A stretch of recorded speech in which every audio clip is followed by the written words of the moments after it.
gold bar dan juga Dina. Okey, gold bar bagi mereka yang tak tahu, ini adalah sejenis gold bar. Okey, 5 gram gold bar public gold.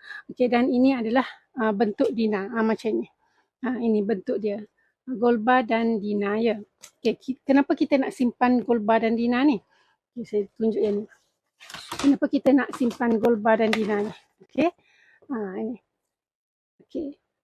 Ini yang bulat-bulat ni adalah Dina dan yang petak macam ni adalah gold bar. Gold bar, kenapa kita nak simpan gold bar ni? Ini adalah emas 24K. Emas 24K, emas tulen lah. Emas tulen 24K. Okey.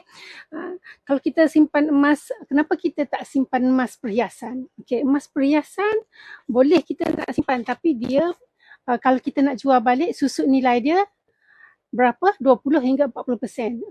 Banyak susut nilai dia. Okey, lainlah kalau kita beli emas perhiasan daripada jenis 24K.